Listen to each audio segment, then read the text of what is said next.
Hello, ladies and gentlemen. Welcome back to the INTP stream. I'm going to be talking about religion tonight, specifically about Christianity. Actually, not specific about any religion, just about religion in general. Nothing about no specific religion. Ultimately, I'm kind of speaking in generalities here, but just bear with me. Trying to, develop the ideas to the best of my ability. So it seems to me that religion is posited as necessary for social stability, and because it is seen to provide morality and moral restraint, and that the restraint that it provides is moral restraint rather than immoral restraint. And that restraint, that particular ethical narrative that religion pushes, provides a kind of morality for individuals. And the idea is that religion is necessary to provide morality, and that without religion, we would not have morality, and thus we would have social chaos, nihilism. Very interesting, right? Because historically, right, this argument doesn't exactly find proof, but it seems like a plausible argument if one assumes that history is a source of facts. We can look at atheists, people always, for better or worse, people, they assume that they look at, for instance, like Stalinist Russia, popular, to the extent that it was, I believe it was officially atheist anyway. Look to that historical example and say, oh, well, yeah, that's what atheism does. That's what a religionless society looks like. And, the problem is that that's only one historical instance. You can't take one historical instance and extrapolate from that instance to make statements about atheism in general, right? What happened in Stalinist Russia perhaps was not due to atheism. Perhaps atheism was simply adjacent rather than causal. But interestingly, so yeah, the idea, religion provides morality, morality provides social stability. So in that sense, then, the statement is that religion provides social stability. Interesting. Right. That's clearly contradicted by one. So the argument, religion provides social stability. Does it, right? Does it not also produce terrorism? Does it not also produce war? Are wars and acts of terrorism not motivated by religion oftentimes? So, this is something to consider, right? And they just kind of, someone who argues against the utility of religion or the necessity of religion for morality, are just kind of hand waved away like we're some kind of, angsty idiots. And, examples that support the narrative that people want to believe about religion are cherry-picked and selected through confirmation bias to confirm the belief about religion. And examples that contradict this idea about religion, the necessity of religion, are brushed away and regarded as inconsequential, even though they're very consequential. So the idea is this. Religion provides morality, the argument. Religion is necessary to provide morality, right? And in this sense, it provides a kind of ethical governance, right? What I mean by ethical governance is that it gives moral restraint to individuals, which is moral restraint, right? Rather than immoral restraint, which is repression, psychological repression. So we have to recognize oftentimes what religion also produces is not just moral restraint, but immoral restraint or repression, which clinical psychologists, of course, I'm not one to, I'm not going to use an appeal to credibility there as a kind of pathos to convince you that I'm right. I'll just take it with a grain of salt, take the word of clinical psychology with a grain of salt. Repression is a bad thing. And if you look at how religion manifests in how it manifests in Puritanism, they were extremely psychologically repressive, not only to themselves, but any deviant culture or any, which is why they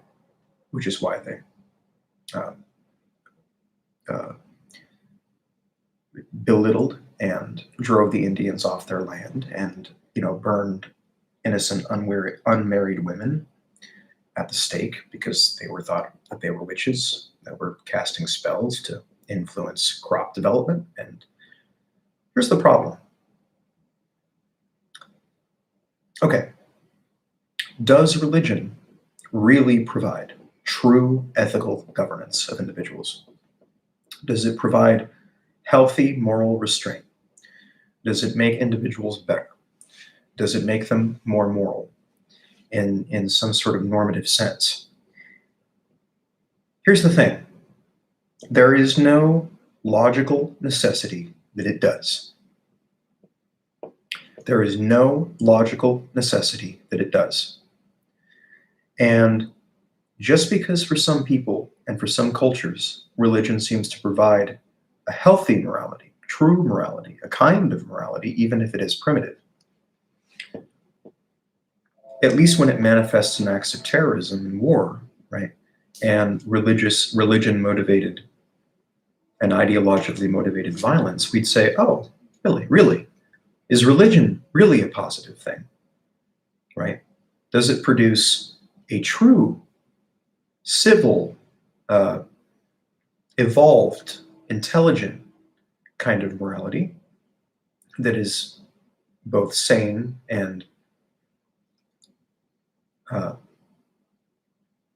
logically valid? Or does it merely provide a shortcut to morality? Does it merely provide a shortcut to existential truth and virtue, questions of virtue and ethics and good? You see, the thing is, the religionists, the Puritans and everything else, are regarded as so pure and so Christ-like, at least with the case of Christianity. They have a kind of spiritual narcissism about them, right? Because they're Christian, because they identify with the right sect. They're getting to heaven, you're not. The thing is, the question I ask, and the argument I'm making here, is that religion actually, in many cases, fails to provide true ethical governance, right, of individuals. Ethical governance meaning healthy moral restraint that makes individuals, that optimizes not only their behavior, but themselves and their thinking, most importantly, because that really is the most important thing, right? Everything is constructed with thought, right? We can't perceive the world through any other medium. Thought is our only guide to reason, to even sensory experience. And so these mental, it's to say that it's very important how we think, right? And it's very important how we think. And here's, in a previous video titled "Constantine Made You Christian," I talked about how Christianity, for instance, right, was regarded not only, right, so Christianity was a kind of alternative to the somewhat looser, less coherent, more sectional kinds of religions, primitive religious belief systems that existed before Christianity. And so that's why Constantine established it, officialized it, and made it the official religion of the Roman Empire, because he could use some of Christianity's edicts for politically advantageous ends to him personally, as a governor and a ruler of the empire. And so, in many ways, the question is, does religion really provide true ethical governance? And I think it's undeniable. It may be for some people, right? For some individuals, that happens to be the case. I'm fully willing to admit that. I'm not simply an anti-theist or an anti-religionist or anything like that. It may for some individuals. But the question is this: does it provide, right? It may provide a good, right? But does it do it for the right reasons, right? So it may provide a benefit, but is it truly, but does it provide it for the right reasons, right? And I think, the flagrant disconcern with evidence, the lacking evidence that underpins the whole belief system, the flagrant illogic that is a big part of the kind of, sentimental Baptist Christianity versus the formal Catholicism that some of us grew up in. The violence of at least some of the sects of Islam, religious wars, the extreme violence brought about by religious conflict. If we took a wider view of history and of human history, would we still say that religion ultimately has provided that benefit for the right reasons? The argument I'm making is this: religion ultimately must fail to provide proper ethical governance, right? It may provide ethical governance. It may provide moral restraint, which is socially or personally advantageous, but does it do it for the right reasons? And we have to be concerned with whether it does it for the right reasons, because a good and positive and beneficial delusion is still a delusion. It's still untrue. And that has to be considered, right? And the thing is, it may, for many individuals, provide this benefit of good moral restraint and ethical governance. But if we took a wider view of human history and of society, would we still say that it calculates out to producing that benefit, that alleged benefit? Maybe. I'm not going to deny that. But it doesn't necessarily do it for the right reasons, and that's important, right?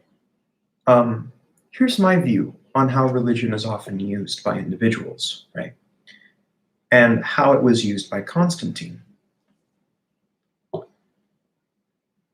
The danger of religious thinking, of thinking what religion allows people to do, right? Because it's not, this type of thinking is, let's say, it's mysticism. It's a kind of sentimental spiritualist mysticism from which may be a lie from which moral truth, right? A lie in which moral truths are contained.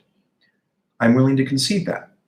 However, right, how dangerous is the thinking, right, that from my perspective, there is a God, right, and that God is the source of all moral authority.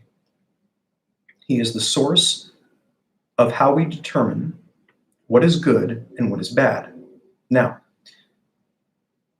let's say that I choose to believe that God is on my side, right? So I am supported by that God. Hence, all of my actions are supported by that God, right? So he's the source of how we determine what is good and what is bad, right? My actions are supported by God, meaning that they're good, because he wouldn't support bad, right? Therefore, my actions are good because God says so. Not via appeal to any logical argument, but my actions are good simply because God says so. My actions are right and correct simply because God says so, not because they're logically valid, which many religious systems just outright deny the relevance of. And a kind of, the cavalier, forbidden, it's almost like your typical Christian pastors think they have some kind of forbidden knowledge that's beyond your logical arguments and can't be touched by them. It's like, no, right? That's dangerous because that insulates a delusion from the scrutiny of logic. And if anyone can just say, oh, well, God supports this action because he said so. An angel came to me in a dream and said, what I'm doing is right. How dangerous is that, right? Because then that person believes that their actions are right, irrespective of logic and consequences. And then they can imbue their logically or morally incorrect actions with the illusion of divine authority. And in doing so, they can feel justified in doing whatever the fuck they want. So it's dangerous. And this is why kings and queens and emperors and rulers and governors throughout history have always used the pathos of divine authority to convince the populace, to convince the subjects that their policy and executive actions were right and could not be challenged because God said so. How dangerous is that? When you can't even challenge an idea or a statement or a proposition or an axiom or an act anymore because God said you can. How dangerous is that?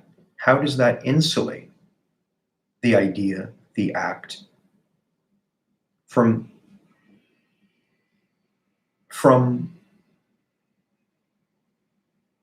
the scrutiny of logic, which is the only way that we can come to validate something properly? So this is a very dangerous psychology to have, and that's why I don't think that religion really provides proper ethical governance or morality. And it may produce, in some individuals, moral restraint, but in others, perhaps, it produces immoral restraint, psychological repression, self-hate, self-abasement, self-harm, guilt about the identity, a number of other consequences that are insidious. So it's only to say we just have to be very scrutinizing, right, about these psychologies, religious psychology, and how it ultimately simply becomes a way to say, fuck your logic, fuck your objection, fuck your argument. God says I'm right. Have faith. And it's obvious BS and stupidity. And honestly, complete intellectual dishonesty, right? So, it's fine for people to believe these things, but I wish that they did so perhaps with a little more humility, not the total certainty of faith. I'm right, you're wrong, and you're condemned for being wrong. You're condemned for being who you are, right? You don't align with us, you go to hell. And it's very interesting, right? How hell, the idea of hell, is an obvious attempt at intimidation to get people to take their side, right? And to demonize those who don't, to make it easy to attack them.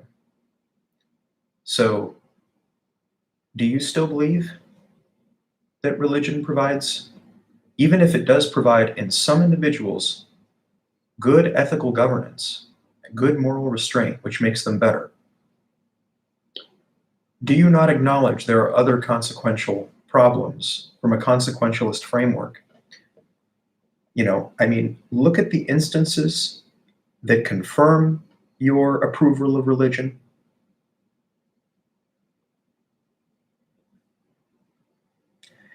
But also consider the instances that deny you the ability to confirm the validity of religion. And be objective and subtract faith from the equation, right? Do you have any? So, I'm not saying that you can't run away with some great ethical theories, and there's in many situations, religion is a good coping mechanism for some people. But that doesn't mean that it is for the right reasons, and it could just as easily be an unhealthy coping mechanism as a healthy one. And since, so hopefully I'm making sense in this one. Hopefully my points have been made. But it's the simple idea that religion does not, by logical necessity, provide proper ethical governance, because it could allow individuals to simply exploit religion and exploit the idea of God to imbue their morally and logically incorrect actions with divine authority, giving them validity that is then insulated from any kind of logical scrutiny. And that's dangerous. That fosters delusions. That fosters bad thinking. And it's really surprising that it hasn't killed us off at this point. And it's because people are taking what they want from it, the things that benefit them, and they deny the aspects of the belief system that don't. And it's that kind of intellectual dishonesty that fuels the whole enterprise, which is a business that manipulates people out of billions of dollars each year to be put to a pastor's mansion or some other frivolous, purchase or end. So these things need to be considered, whether or not we're comfortable doing so. Thanks for watching.